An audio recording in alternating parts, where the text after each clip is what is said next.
Good morning everyone. Welcome back to KD current affairs. I hope आप सब बिल्कुल अच्छे होंगे और आपकी स्टडी अच्छी चल रही होगी। आज है 4 अगस्त 2024। 4 अगस्त 2024 से बनने वाले जितने भी मोस्ट इंपॉर्टेंट करंट अफेयर प्रश्न बन सकते हैं आज हम उन्हें डिस्कस करेंगे। साथ ही साथ हर प्रश्न से संबंधित जितने भी इंपॉर्टेंट फैक्ट्स हैं हम उन्हें जानेंगे। यदि आप हमारे इस चैनल पर पहली बार आए हैं तो इस चैनल को लाइक एंड सब्सक्राइब जरूर करें और वीडियो को अंत तक जरूर देखें। और रात के 8 बजे टेलीग्राम ग्रुप से जुड़ना ना भूलें, क्योंकि वहाँ रात के 8 बजे टेलीग्राम ग्रुप पर करंट अफेयर्स टेस्ट सीरीज लगाया जाता है। आप वहाँ ज्वाइन कर सकते हैं। हमारे इस वीडियो के डिस्क्रिप्शन में टेलीग्राम लिंक दिया गया है। अपना स्टार्ट करते हैं अपना आज का session.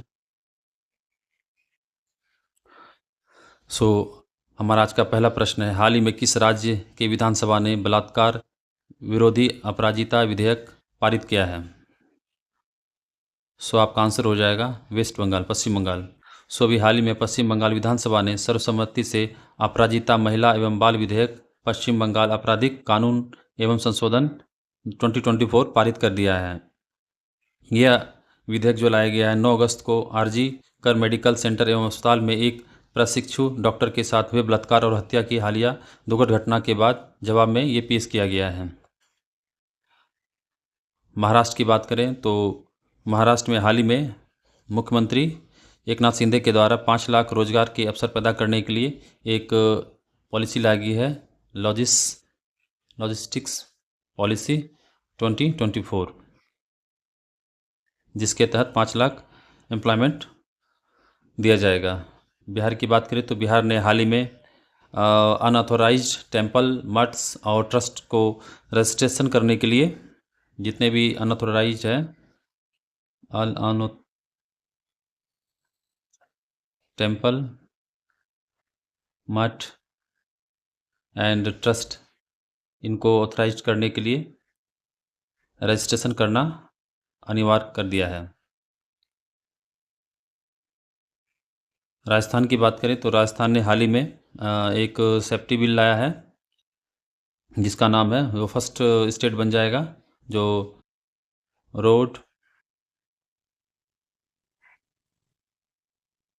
Road safety action plan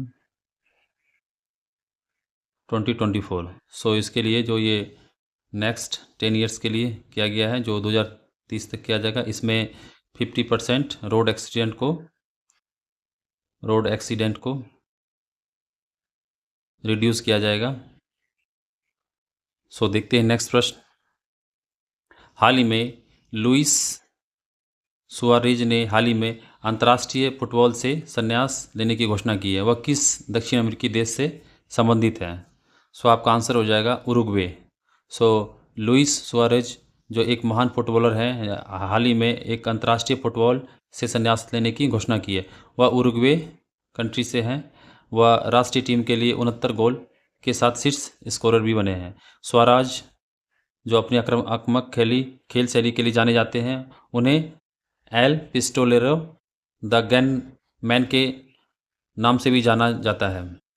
वहीं भारत की बात करें तो भारत के प्रसिद्ध फुटबॉल खिलाड़ी सुनील छेत्री ने भी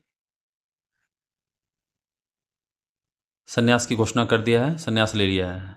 जर्मनी की बात करें तो जर्मनी के फुटबॉलर थॉमस मूलर ने भी रिटायरमेंट की घोषणा की। ये भी फुटबॉलर से संबंधित हैं। अर्जेंटीना की बात करें तो अर्जेंटीना के एंजेल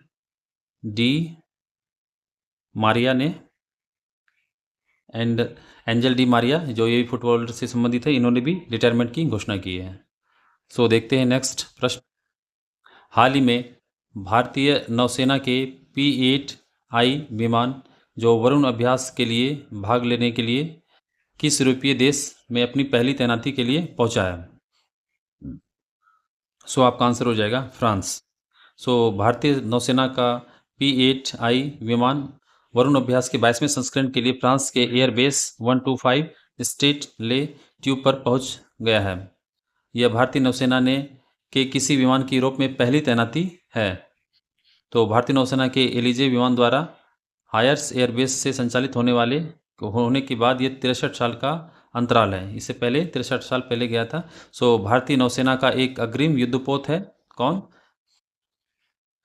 पीएटाई युद्धपोत, जो पहले आइन आइनस तबर, जो टूलोन में भी पहुंच गया था, अभ्यास में भाग लेगी।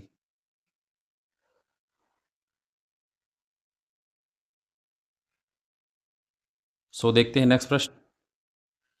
हाल ही में सुप्रीम कोर्ट ने किस की अध्यक्षता में शंभू बॉर्डर पर प्रदर्शन कर रहे किसानों की शिकायतों को समाधान करने के लिए एक कमेटी का गठन किया गया है? सो इसके लीड कौन कर रहे हैं? न्यायमूर्ति जो रिटायर्ड हैं, नवाब सिंह के द्वारा। सो अभी हाल ही में सुप्रीम कोर्ट ने सोमवार को एक शंभू बॉर्डर पर प्रदर्शन कर रहे किसानों से बातचीत करने के लिए पंजाब और हरियाणा उच्च न्यायालय के पूर्व न्यायाधीश सेवानिवृत्त नवाब सिंह की अध्यक्षता में एक कमेटी गठित की गई है, जो तथास्थ उच्च स्तरीय समिति का गठन किया है, जो इसमें जो इसको आदेश दिया है कमेटी को गठन करने का, जो उसमें है श्रीकांत और न्यायमूर्ति उज्ज्वल भुइया की पीठ ने कमेटी का 1 सप्ताह के भीतर अपना रिपोर्ट जारी करने के लिए कहा है। कमेटी में हरियाणा के पूर्व पुलिस महानिदेशक BS संधू और कृषि विश्लेषक देवेंद्र शर्मा, प्रोफेसर रंजीत सिंह घुमन और कृषि विशेषज्ञ डॉक्टर सुखपाल सिंह और विशेष आमंत्रित सदस्य के रूप में प्रोफेसर बलदेव राजकंबोज जैसे व्यक्ति को शामिल किए गए हैं। ये शंभू बॉर्डर कहाँ है? ये शंभू बॉर्डर हरियाणा और पंजाब के बॉर्डर पे पड़ता है। सो देखते हैं नेक्स्ट प्रश्न। हाल ही में किस भारतीय एथलीट ने एशियाई कैडेट जूडो चैंपियनशिप में रजत पदक जीता है? सो आपका आंसर हो जाएगा हिमांशी टोकस। सो हिमांशी टोकस ने एशियाई कैडेट और जूनियर जूडो चैंपियनशिप में रजत पदक सिल्वर मेडल जीत लिया है। यह आयोजन दक्षिण कोरिया की मुंगयोंग में संपन्न हुआ। हिमांशी ने महिलाओं के 63 किलो भार वर्ग में यह पदक जीता है, रजत पदक। वह 19 साल की है और खेलो भारत कार्यक्रम का हिस्सा भी है। प्रतियोगिता में भारत के 12 सदस्यों ने भाग लिया, जिसका आयोजन मोंगयोंग जिम्नेजियम में संपन्न हुआ। सुहास यतिराज की बात करें, ये पेरिस पैरालंपिक 2024 से संबंधित है, जिन्होंने हाल ही में बैडमिंटन में से संबंधित है। इन्होंने हाल ही में सिल्वर मेडल जीता है पेरिस पैरालंपिक 2024 में। मनीष नरवाल, जिन्होंने सिल्वर मेडल जीता है, और ये किससे संबंधित है? शूटिंग से। इन्होंने 10 मीटर्स एयर पिस्टल में सिल्वर मेडल जीता है। सुमित अंतिल की बात करें तो सुमित अंतिल, जिन्होंने पेरिस पैरालंपिक में गोल्ड मेडल जीता है, और किस क्षेत्र से संबंधित है? जेवलिन थ्रो से।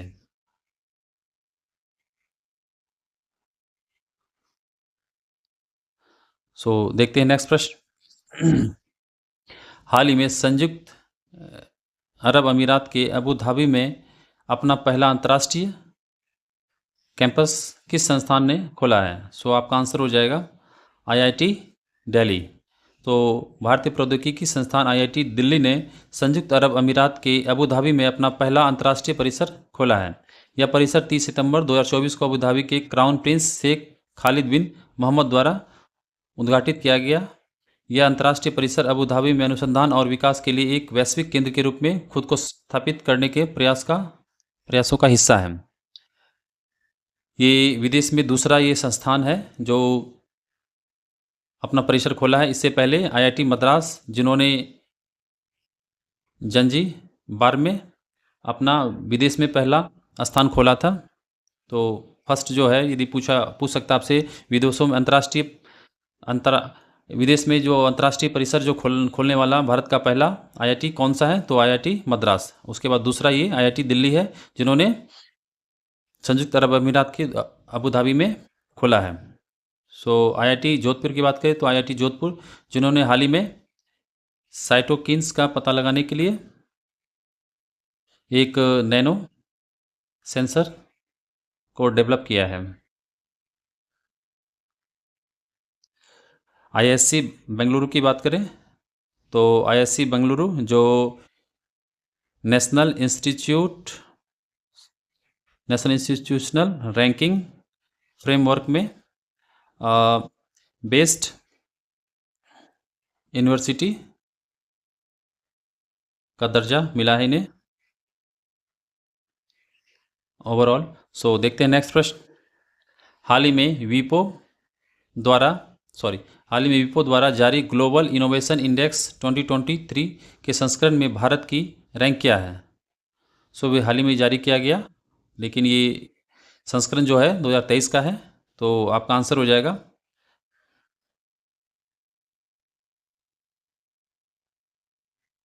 40।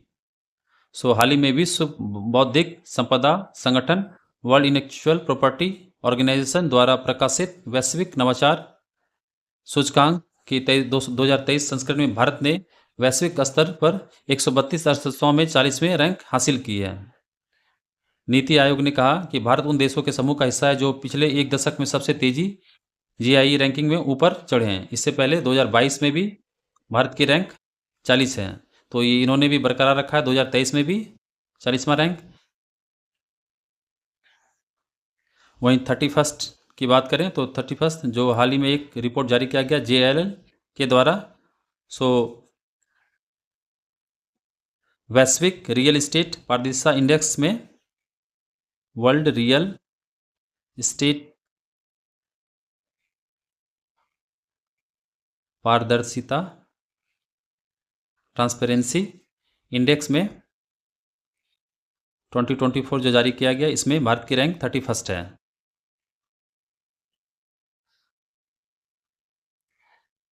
39वें रैंक की बात करें तो इससे हम रिलेट कर सकते हैं, वर्ल्ड इकोनॉमिक फोरम के द्वारा यह रिपोर्ट जारी किया गया था। कौन सा रिपोर्ट था? सो रिपोर्ट था ट्रैवल एंड टूरिज्म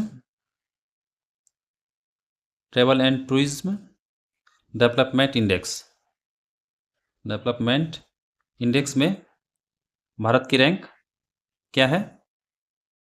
तो 39 है, और पहले रैंक पे था USA।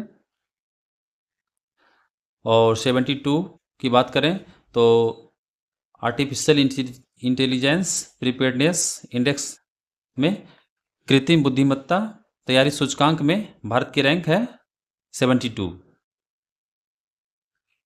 ये 2024 में जारी किया गया था। वहीं फर्स्ट रैंक की बात करें तो ये सिंगापुर है, जिसके साथ भारत ने हाल ही में एक एग्रीमेंट किया गया। किसको लेके? सेमी कंडक्टर को लेके, आपने कल ही पढ़ा। और इसमें जो विपो द्वारा जारी किया गया ग्लोबल इनोवेशन इंडेक्स 2023 का संस्करण, इसमें फर्स्ट रैंक पे कौन है? फर्स्ट रैंक पे स्विट्जरलैंड स्थित है। सो देखते हैं नेक्स्ट प्रश्न। हाल ही में ग्रामीण डॉक्टर्स मूवमेंट को हाल ही में रेमन मैग्सेसे पुरस्कार 2024 से सम्मानित किया गया है। सो ये किस देश से संबंधित है? ये ग्रामीण डॉक्टर्स मूवमेंट। सो आपका आंसर हो जाएगा थाईलैंड। सो अभी हाल ही में रेमन मैग्सेसे पुरस्कार, जिसे एशिया का नोबेल पुरस्कार कहा जाता है, यह पुरस्कार जो एशिया में ऐसे व्यक्तियों और संगठनों को दिया जाता है जिन्होंने समाज के उल्लेखनीय काम किया है समाज को। सो वर्ष 2024 में जो ये प्रतिष्ठित पुरस्कार जो दिया गया है, कुल 4 व्यक्तियों को दिया गया और एक ऑर्गेनाइजेशन को दिया गया है, जिसमें ये ऑर्गेनाइजेशन का नाम है ग्रामीण डॉक्टर्स मूवमेंट, जिसका संबंध है थाईलैंड से। सो और ये जापान की बात करें तो जापान के किसे मिला है? जापान का, सो आप हाजियो जापान के हयाओ मियाजाकी को मिला है। वहीं वियतनाम की बात करें तो वियतनाम के कौन है? वियतनाम के गुयेन थी नोक फोंग है। और भूटान की बात करें जो हमारा पड़ोसी राष्ट्र है, उसके कर्मा फुंडसो को ये पुरस्कार मिला है। और इसके अलावा इंडोनेशिया के परवीजा फरमान को मिला है। सो कुल मिला के 4 व्यक्ति और एक ऑर्गेनाइजेशन को रेमन मैग्सेसे पुरस्कार 2024 से सम्मानित किया गया है। सो देखते हैं नेक्स्ट प्रश्न। हाल ही में विश्व बैंक वर्ल्ड बैंक के द्वारा वित्त वर्ष 2025 के लिए भारत के विकास पूर्वानुमान को बढ़ाकर कितना कर दिया गया है? सो आपका आंसर हो जाएगा 7%। सो हाल ही में विश्व बैंक ने भारतीय अर्थव्यवस्था के लिए अपने विकास पूर्वानुमान को संशोधित करते हुए वर्ष 2024-25 के लिए जो पहले 6.6% था उसे बढ़ाकर 7% कर दिया है। विश्व बैंक ने अपने भारत विकास अद्यतन में कहा है कि कृषि में सुधार उद्योगों में मामूली मंदी को आंशिक रूप से संतुलित कर देगा, साथ ही कहा कि सेवाएं भी मजबूत बनी रहेगी।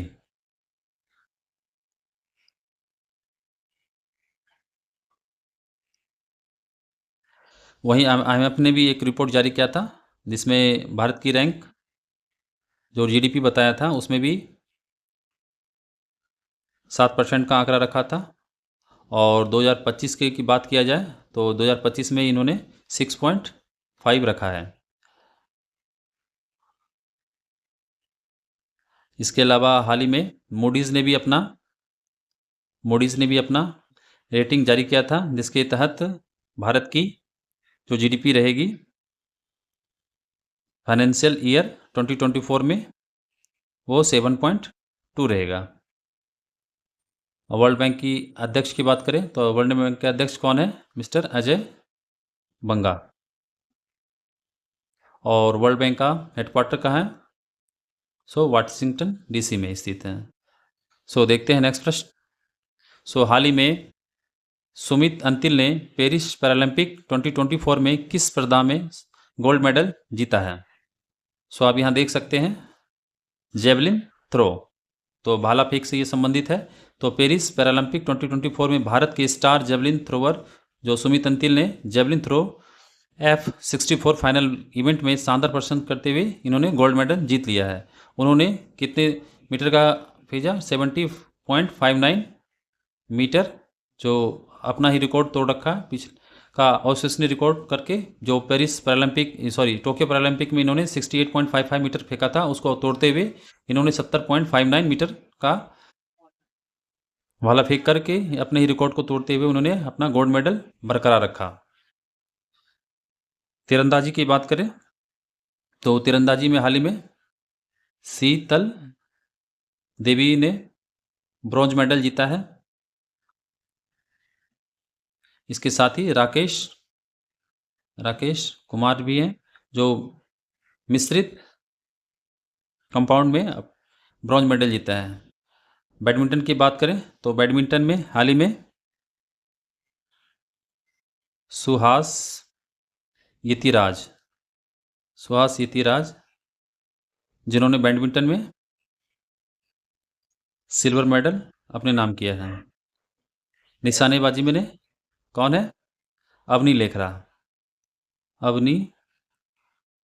लखेरा जिन्होंने 10 मीटर एयर राइफल में गोल्ड मेडल जीता है। सो भारत का पहला गोल्ड मेडल इन्होंने जीता, अवनी लखेरा जी ने। सो फ्रेंड्स, ये आज के सेशन का आखिरी प्रश्न था। आई होप आप बहुत कुछ नया सीख के जा रहे होंगे। और देखते हैं पिछले प्रीवियस डे के रिवीजन क्वेश्चन को एक बार चलते चलते। सो हाल ही में किस भारतीय नौसेना जहाज ने स्पेनिश जहाज अटालाया के साथ समुद्र साझेदार अभ्यास MPX में भाग लिया? सो आइनस तबर। हाल ही में किस सशस्त्र बल ने दिग्गजों और उनके परिवारों का समर्थन करने के लिए प्रोजेक्ट नमन को लॉन्च किया है? सो इंडियन आर्मी के प्रमुख कौन है? जनरल उपेंद्र द्विवेदी। हाल ही में किस राज्य के पर्यटन ने अभिनव हॉलीडे हिस्ट अभियान के तहत पाटा गोल्ड अवार्ड 2024 जीता? सो केरल। पंचायती राज संस्थानों के प्रतिनिधियों के लिए 5 दिवसीय प्रबंधन विकास कार्यक्रम जो आयोजित किया गया, बिहार के किस संस्थान ने पंचायती राज मंत्रालय के साथ सहयोग किया? सो IIM बोधगया।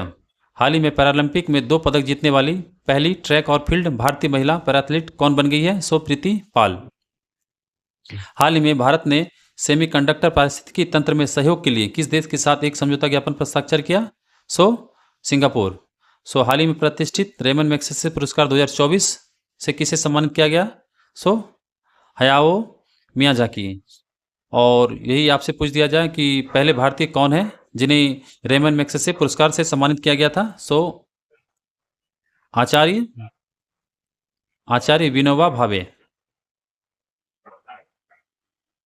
इन्हें पहली बार रेमन मैग्सेसे पुरस्कार से सम्मानित किया गया था कब? 1958 में किया गया था।